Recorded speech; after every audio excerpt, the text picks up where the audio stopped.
What is going on, guys? Welcome back to another episode of Bearded Kaiju, and this one's a little bit different. This is not going to be an unboxing. It's not going to be a review. It's nothing like that. Well, it's sort of a review. So recently, or sort of recently, several weeks ago, my friend Leslie P. Chambers, part of CAM or Collect All Monsters, did a video on their YouTube channel. Stating that he went down the list of his favorite Showa era Godzilla films. And I kind of wanted to do the same. He had kind of issued the challenge out to several people and everything, and I was one of them. So I really wanted to do this. I had this in the works for a little while. It kind of got muddied up a little bit with other things. Other reviews that needed to be done, and then I went on vacation, went to G-Fest, visited some friends, and everything like that. So it just kind of got scrambled up, and then back from G-Fest, trying to do that video and everything. So now, after this recording, John Ruffin, part of the Collect All Monsters Group 2, is going to be doing his rundown of his 15 favorite Showa Films. So I kind of wanted to do the same here just to get it out there, because I think it's really fun that he asked me about it and everything. And I was like, you know what? I haven't really told anybody yet, or I haven't really thought of a top 15 of my Showa films. I really haven't. So I did a list before G-Fest and stuff like that, made it, came back to it before this video, looked at it. I was like, no, I got to change some things and everything and just kind of make it perfect. A lot of these rankings probably will change as time goes on, or maybe just how I feel, I don't know, but this is kind of it's not a definitive example of my list, but I think it's the most recent love for the movies right now for Showa, because I love Showa. It's my favorite era. So a lot of these movies are going to fluctuate. They just are. Some movies are going to start climbing the charts and everything like that, and some will be falling, so it's gonna vary, but probably the ones that probably won't vary are probably the top couple and then the bottom couple, and then they're just kind of all gonna intermix whenever. So yeah, this is just a rundown of my favorite Showa films and kind of why I like them and stuff like that. I'll try to get a little description of everything. So but yeah, without further ado, let's get right into it. All right, so I'm going to be using the Showa era Waxworks record display pictures, whatever you want to call them, cases for my image representation for the films and stuff like that, because all these are just great. They all have excellent artwork for them and stuff like that, and I just love this collection for all the records and stuff, and I think this is kind of the great way to show off the movie and stuff like that, and just give you a visual aid for what I'm talking about and everything, even though we all know what these movies are and stuff like that, but just kind of wanted to spice it up a little bit. So first off, at number 15, we have Godzilla's Revenge, or All Monsters Attack. Yeah, there's not enough doing it for me in this film. There really isn't. Yeah. So yeah, that's number 15. And next up, number 14 is Godzilla Raids Again. This is an okay movie for me, but it's just a one that I just don't get into a lot. It's one of them, like the others here in the bottom, probably 3 or 4, that I just don't go back to the most. It's okay.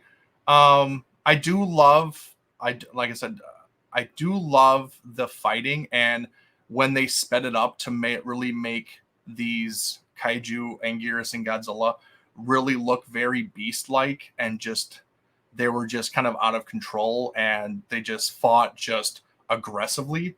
I did like that. That was one of the things that I really did like. A lot of people didn't like the sped up fight and everything, but I thought it looked a little bit more natural, because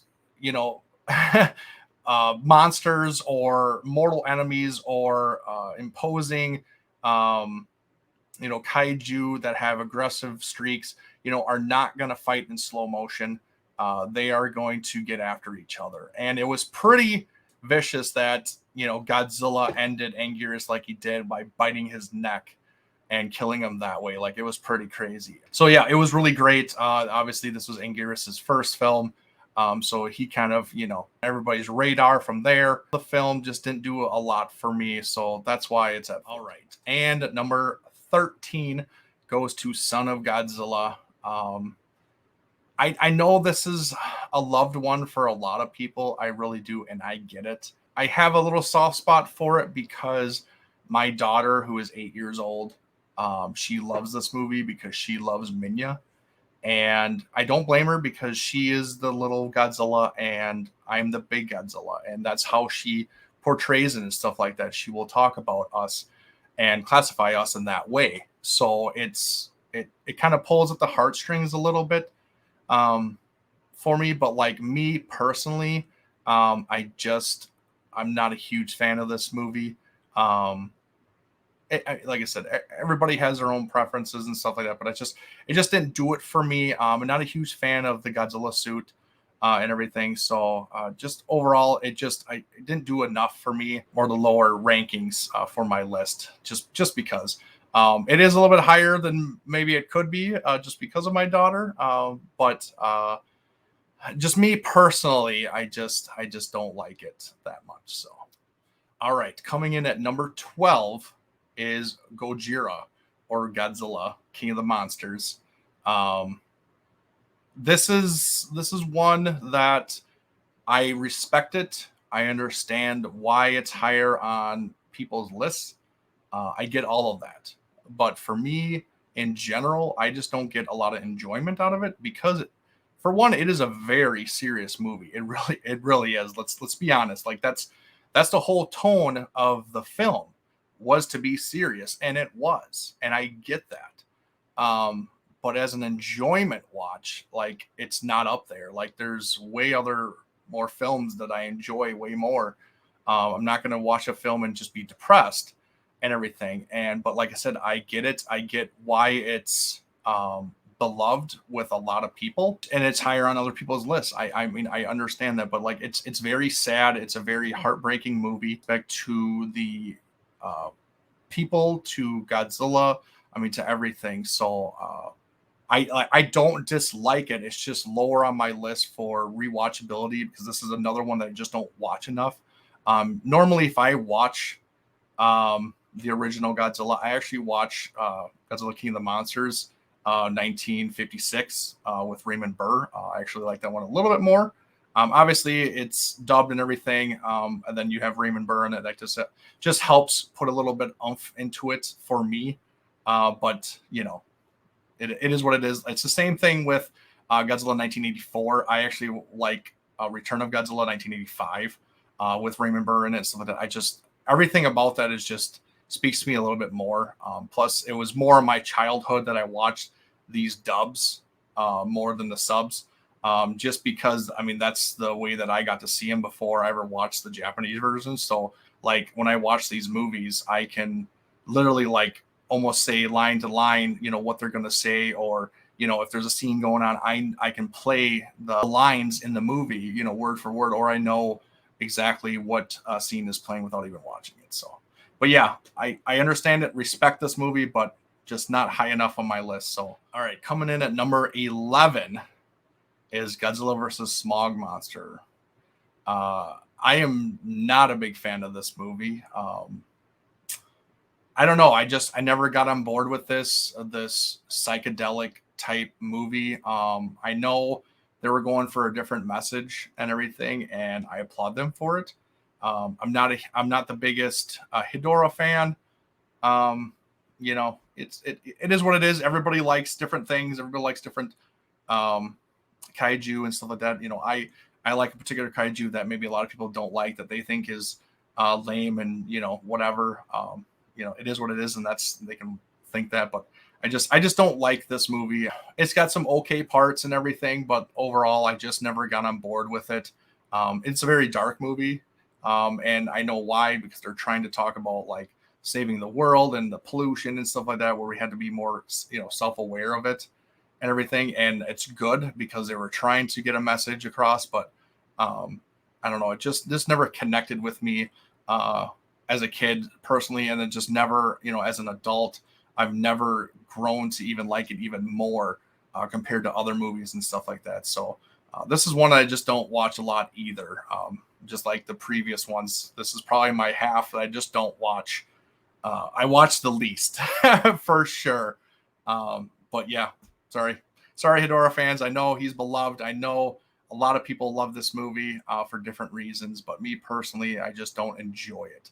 All right, and now we are into the top 10. We have Godzilla versus Megalon. Now, this isn't any better than the previous 5.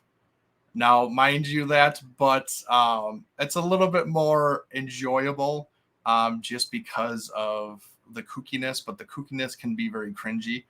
I don't know. There's so many weird things going on with this movie.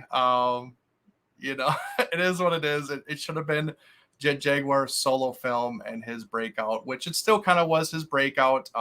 He's very well known. He's very beloved in the Godzilla community because of this film. As a character, a lot of people like him. Same thing with Megalon and everything. It just kind of sucks that they had to bring in GIGAN, to help support the other two. Same thing with Godzilla. You had to bring a supporting cast for a good guy and a bad guy to help with the other two, which kind of sucks. Which I would have kind of liked to see this film if it was just Jet Jaguar and Megalon. Would have been very interesting to see how it ended and stuff. Because let's be honest, like Jet Jaguar got beat up a lot in this movie. He took more of the beating than he gave it. So it would have been interesting. And it's such a weird movie. It's hard to explain. But yeah, it's just, like I said, sometimes very cringy. But one of the good things about it was, which is ridiculous, it doesn't even make sense. It defies physics, all this stuff, is the sliding drop kick. Like, it is a staple. It is a moment that all us Godzilla fans know and remember of the sliding drop kick. So that is kind of special in that way. But yeah, it's still kind of low and everything. But I can watch this one a little bit more than the others. Per se, but not by much. All right, and we have number 9, which is King Kong versus Godzilla, 1962. I actually am growing more and more to love this movie, and this is another one that my daughter likes. I don't know particularly why she likes this one per se, but I think she might be a Kong fan. Just because she just seems to like this particular one with Godzilla and Kong fighting in it and stuff. I'm not really sure. She hasn't really explained it. So I do love that I get to connect with her on this film. Same thing with Son of Godzilla, even though it's not one of my tops. I still love that we can enjoy these films together and stuff like that. But this particular one, like I said, it is climbing on my list as I get older. I am loving it more and more. I do love the English version over the Japanese by far. Like, it's not even close. Just the stuff that they did in the English version with the soundtrack to the sound effects to the added music, everything like that. The added roars, all that kind of stuff like that. That all made it overall a better movie than it did the original Japanese version. I'm not a big fan of that Japanese version at all. But I do love this. It's weird in its own way with, Kong getting electrical powers, which I never understood because Godzilla was supposed to grow stronger with electricity and stuff like that. Then all of a sudden this movie, he didn't. So I never understood it. And then it's got a controversial ending and everything like that. I know Leslie wants me to say that Kong won and everything like that. And I know John Ruffin has read or has said that others have stated that Godzilla just swam away too, kind of thing. So yeah, a lot of controversy with the ending of this movie. But yeah, I'll just leave it at that. I'm not going to say who won or who lost. But you know, you make the decision, you know, based on yourself and everything. I know a lot of people say Kong won, and probably more likely he did. But I just love to poke the bear, I guess you could say, and just kind of get a rise out of certain people and stuff. So, but yeah, decent film. I love the soundtrack to this. It's a great soundtrack to it, and the action's pretty good too. I like the different locations that they did, and then just these two fighting and stuff like that was great. So, but yeah, all right. Then we have number 8 is GHIDORAH, the three-headed monster. Yeah, I like this one. This was one of the earlier ones I had seen. I actually thought this was a like a remake or whatever of Monster Zero. Honestly, when I was a kid, because I saw the cover, I was like, oh, it's that three-headed dragon again. You know, he's in another movie. I was like, oh, maybe it's just a different cover, you know, kind of thing. And then I would look on the back of the VHS and everything, and either read it or look at the pictures, like, oh, it kind of looks different, you know, and I, you know, gave it a shot. Then it was a completely different movie. That's kind of how I found that one and everything. I do like it. I do love the fighting, some of the fight scenes in this one, especially like when Rodan actually gets to fight Godzilla, like one-on-one. Like, you don't really get to see that at all. Like, as much as Rodan is in a lot of these films and stuff like that, like, you don't get to see Rodan and Godzilla fight against each other one-on-one. So that was kind of neat to see Rodan kind of stand up to Godzilla and see how he would fare, you know, with the King of the Monsters and stuff like that. And it was very entertaining. Like, it was great to see. They had some really good shots and everything. And then Mothra talking to him was a little different, a little weird. But it was nice to know that, you know, you figured that they talked, or they could talk, or there was some kind of language, you know, with them. But it was nice to see that they portrayed it with the fairies translating Mothra and what Godzilla and Rodan were saying and stuff like that. So a very different take on one monster trying to get two other monsters to work together to fight this terror that has come to destroy the world. It was very interesting and stuff like that. And like I said, I saw this one as a kid, so it's definitely up on the list and everything. Like I said, the fight scenes were great. Rodan against GHIDORAH was even great. Like that suicide attempt where they're flying and then all of a sudden he just turns around on a dime and just kamikazes right into GHIDORAH was just an epic scene. It really was. I give Rodan props for that one. Like this, I think this was Rodan's best performance in any movie he's ever done so far. Just because he did a lot of one-on-one battling with Godzilla and King Ghidorah, and you know, for the most part, he you know, stood on his own and everything and gave up a good fight. So it really said a lot. Right. So at number 7, we have Mothra versus Godzilla 1964. This one is definitely climbing in my charts. This one was way lower in my overall Godzilla rankings, I guess you could say. But with these rankings, it is here at number 7. And it's funny because this was one of my first films that I had ever seen for Godzilla. Now, I always say it's hard to know exactly which was my first because I had 2 films on VHS from my dad. And they were taped on it. So it was Mothra vs. Godzilla and Godzilla 1985. So it's like 1A, 1B kind of thing. They're, you know, basically tied for the first. So it's hard, but I never got that connection with the nostalgic to this movie. I liked it and everything, but like I never like loved it or fell in love with it because it was my first film. And till this day, it still hasn't. Now I like it, you know, as I've gotten older, and it has raised in my rankings and stuff like that, especially the Godzilla design is one of the better ones that we've ever seen. But Mothra in particular, I'm not a huge fan of Mothra. I could give or take with her and everything, but it's a good movie. I do like the English version for this one also. It's just another one that I grew up with. And then you add that scene with the American fleet, you know, with the new missiles and stuff like that they were trying out that were super destructive and everything. Like that scene is one of my favorite scenes in the whole movie. And it just sucks that it never made it into the Japanese version, but I just love that scene. It's one of the best, honestly, and everything. So I do love this movie for that reason. And this movie has one of the best entrances for Godzilla when he comes up from the dirt and everything like that. Like that was super crazy. It's super well known, it's super loved and everything. I just love it. And like I said, the suit itself is such a great suit. It is in the top probably 3 for suit, maybe top 5. Just depends on who you are and what you like and everything like that. So overall, they had some good stuff going for it.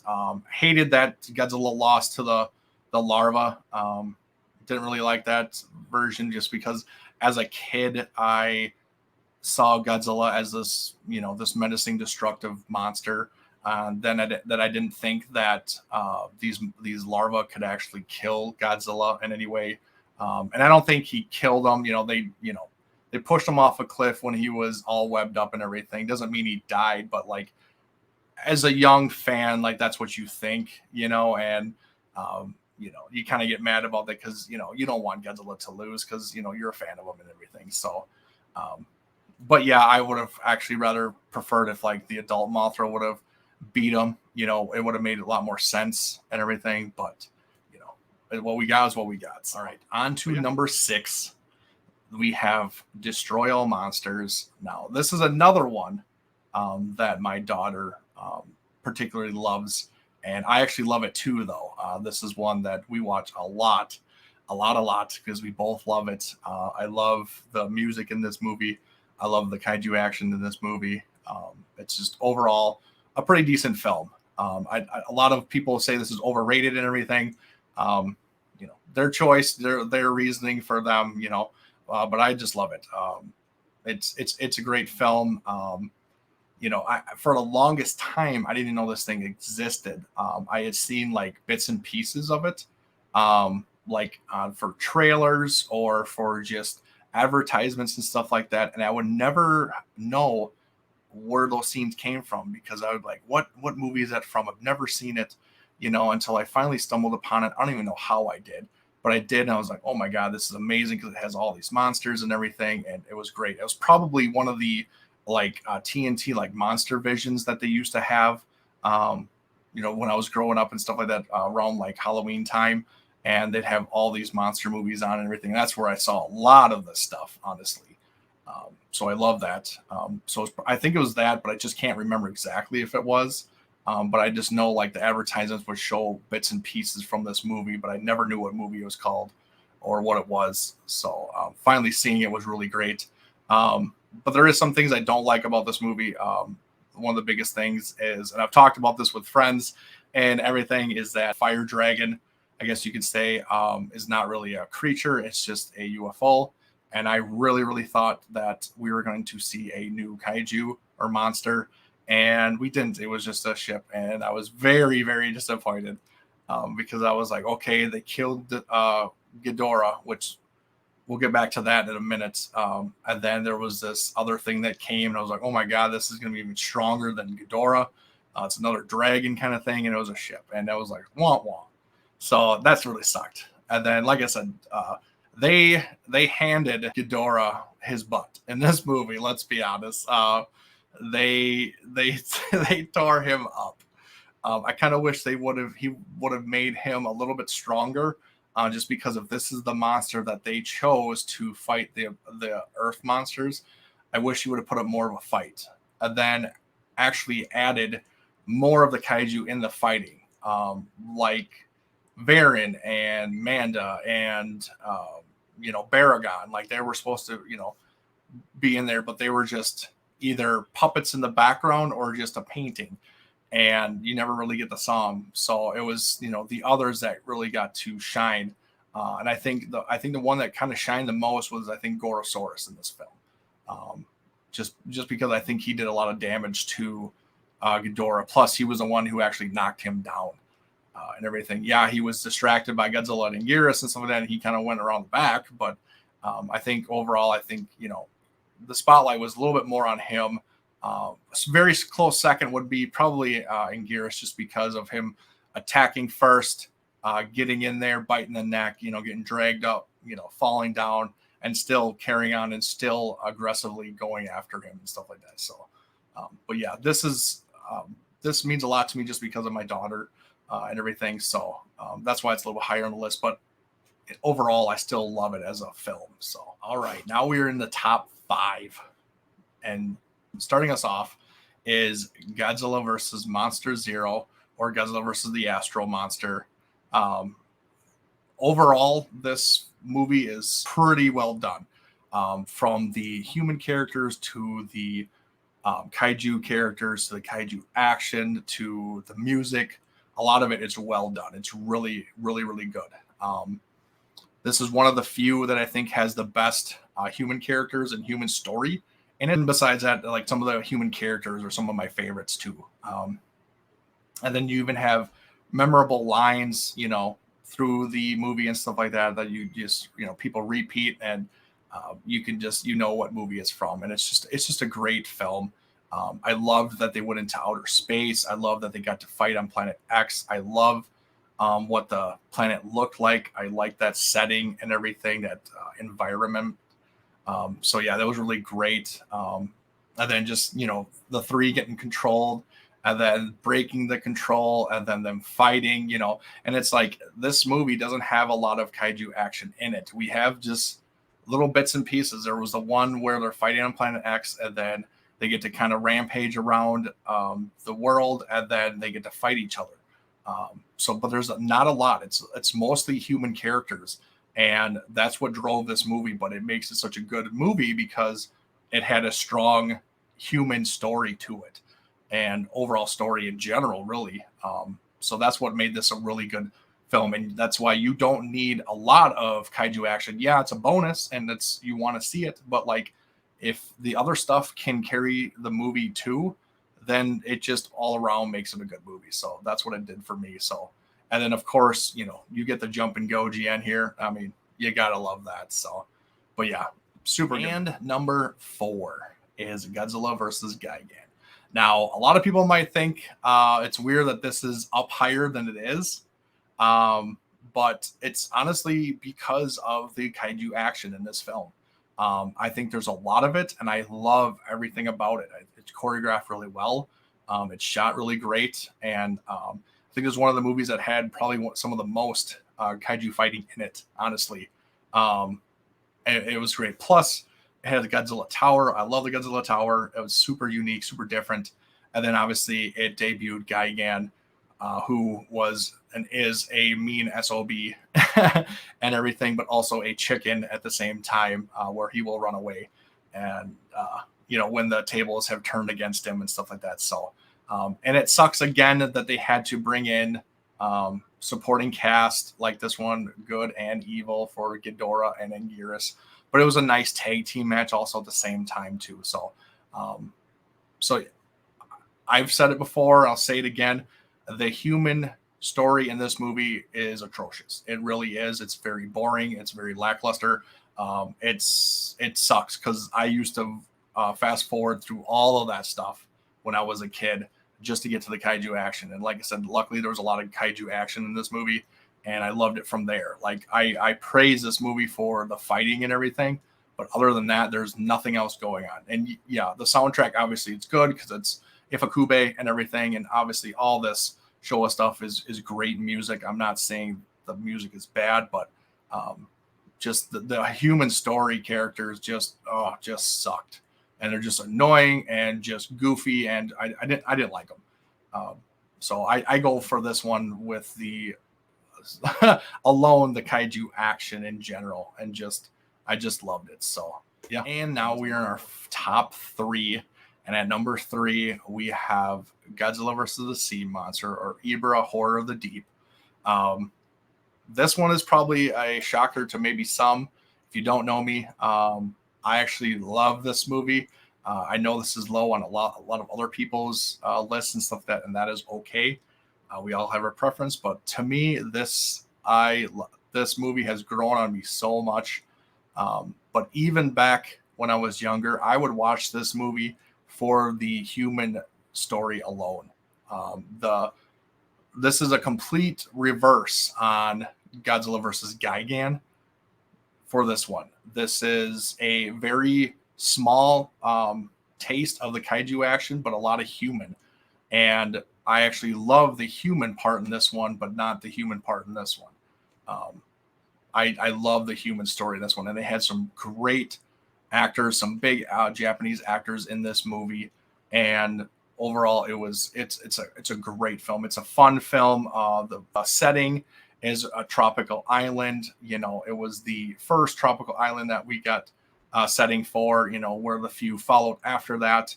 And I understand Ibra is a lackluster kaiju. I get it. He is, you know, lame. I get it. Whatever. But still, like it was still enjoyable fight between the two. And then you threw in Mothra a little bit there, you know, for the suspense where, you know, the island's going to blow up and Mothra's got to get there to save them and gets there in just a nick of time kind of thing. The survivors, you know, that drifted to the island are avoiding the Red Bamboo Army and stuff like that. And they're trying to avoid capture and escape or get off the island themselves. And they're always being hunted, let alone trying to stay away from any of the kaiju that are on the island and stuff like that. So it's just a great movie. Everything about it is just amazing. So yeah, this is very high on my list. So that's number 3. And at number 2, we have Godzilla versus Mechagodzilla 1974. This one has definitely shot up the list for me. Like a couple other ones have. This one has definitely gone up the list for me in general. Now, if it was an overall between all the movies, it wouldn't be number 2. But we're talking about Showa exclusively. So this one is way up there. This one has, like I said, grown on me considerably. And I really have grown to love it. The human story, every time I watch, is getting better and better. And obviously the kaiju action is just phenomenal. And then seeing the imposter Godzilla for the first time was crazy. It was mind-blowing when I was a kid. It really was. I was like, holy crap, that's not even the real. Because at first I was like, why does Godzilla sound weird? You know, why is Godzilla walking weird? You know, kind of thing. Then he beat up Anguirus, and I was like, what the heck? I was like, he's supposed to, you know, be his friend and everything. And then the first thing that was really like, that's not Godzilla, was when he finally made it to the city and he let out his atomic breath and it was yellow. And I was like, hold up. I was like, that's not him. I was like, there's no way. I was like, that's not Godzilla. And, you know, all these things, you know, but I, you know, couldn't process it when I was a little kid, you know, and everything. And, you know, so yeah, it was fun. And then Godzilla came and I was like, oh my God, there's 2 Godzillas. And then, you know, Mechagodzilla undisguised itself. And then you're like, oh, okay. You know, that makes sense. And then fell in love with the Showa Mechagodzilla design, his look. It's the best Mechagodzilla look, I think, out of everything that we've seen so far. And then, you know, it's just great. And then the human story, like I said, is pretty solid. It's interesting, you know, trying to awaken King Caesar, a lot of stuff going around that, where they're trying to awaken this unknown guardian creature with this statue and stuff like that. So everybody's hunting for this statue and everything like that. And so that's, you know, it kept you engaged and stuff like that while there was some kaiju stuff going on and everything. But overall, kaiju action was phenomenal and everything. And then, of course, the Godzilla suit, an evolution from the 73, and it got a little bit better and then it gets progressively better and stuff like that. So overall, it was just a great film, and definitely, obviously, it's number 2 in my rankings. Number 1. Was there any doubt? I mean, if you know me, if you've seen this channel, if you've seen my videos, if you've talked to me, you should know that this is by far my favorite out of all of them. Let's go. And I even have the shirt to show it off too. Shout outs to Robo7, John Bellotti Jr. Artwork's amazing, dude. But yeah, number 1, Terror of Mechagodzilla. Love it. Love it, love it, love it. It is my number 1 Showa film of all time. You can't get any more perfect than this film, honestly. Like, I just love it. I know other people hate it. I understand it. I get it. And you're entitled to your opinion. this is my opinion. I love Titanosaurus. He is my favorite kaiju, other than Godzilla. The human story was great. It kept you engaged. You wanted to know more about the characters with the mysterious Dr. Mifune and his daughter Katsura. Then you bring in the black hole aliens that were recruiting Dr. Mifune, and like why. And then they turn Katsura into a cyborg that controls MechaGodzilla. And then you got Godzilla against two villains because they introduced Titanosaurus into this film. And, and then you got to see Titanosaurus, which is supposed to be a gentle dinosaur that is not violent in any way, basically go one-on-one with Godzilla and give him a butt whooping. Come on now, that's pretty great. Just everything about this was great. The music is phenomenal, of course. But yeah, this is by far my favorite, hands down. This is almost, to me, a perfect film. Just because everything about it is great. It's great that they mix the kaiju action with the human story and everything, and it's really just a tragedy film. It really is. It's a tragedy film for Titanosaurus. It's a tragedy film for Katsura and everything like that. Like it's just, if you really think about it, it's different than the others and everything. And I just love it. You can't get any better than this. So yeah, guys, that is my top 15 Showa films that I think personally are the best, and they're my favorites. So definitely would love to hear from anybody else what you think your top choices are. Leave them in the comments if you guys want to. I would love to hear what you guys think are your favorites and why. Maybe make a video on your respective channels. You know what? I will actually challenge a couple friends of mine that have their own YouTube channels. I will challenge Joe Myers, Married to Kaiju. I want to know your top 15 Showa films. I will challenge Adrian Settle, Godzilla Train 1090. What are your favorites? Michael Hamilton of Kaiju Ramen. Jordon, the realist Goji fan. I want to see yours or hear yours. And Elijah Thomas, also part of Kaiju Ramen and Kaiju Conversations and stuff like that. Let's hear your favorites. Like let's see your guys' top 15 Showa films. Like I said, I just want to thank Leslie for throwing out the idea of this thing, and it just kind of trickling on for that. I know it got a lot of responses in the Godzilla groups and stuff like that, especially in Collect All Monsters, and then just I really was like, you know what, I want to do this. I really want to show off and explain why I like some of the films and stuff like that, and why I don't. Some were just unexplainable, and you just don't like them because they just don't resonate to you.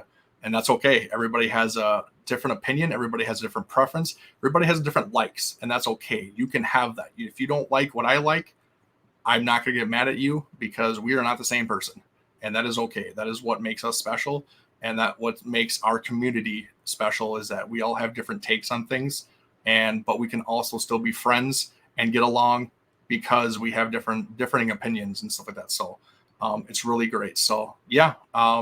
Let's hear them from anybody else that listens to this channel or watches this channel. If you guys want to make a video and stuff like that, let's hear it and stuff. Or like I said, put them in the comments and let's see what your answers are and stuff like that. I would really like to know what it is. So, but yeah, guys, thanks for watching. Thanks for going along with this little rundown of the top 15 Showa films. Hopefully you guys enjoyed it. Obviously, remember to like, comment, subscribe. Hit that bell notification. And like I said, at 500 subscribers, I will be doing my next giveaway of the X Plus 2019 Rodan 25 centimeter Rick and the Mondo Terra Mechagodzilla 1000-piece puzzle. So free stuff. I've already done like 3 or 4 giveaways. I think everybody has liked what I've given them. And yeah, can't wait to give away more. So I think we're only like 50 away. I think we've passed the 450 mark. So keep going, keep subscribing, keep sharing with anybody. Ask your family, ask your brothers, sisters, aunts, uncles. Who cares? Just tell them. No, just kidding. But yeah, guys, thanks for watching. Hopefully you guys enjoyed it. A little bit different video. So, but yeah, until next time, later.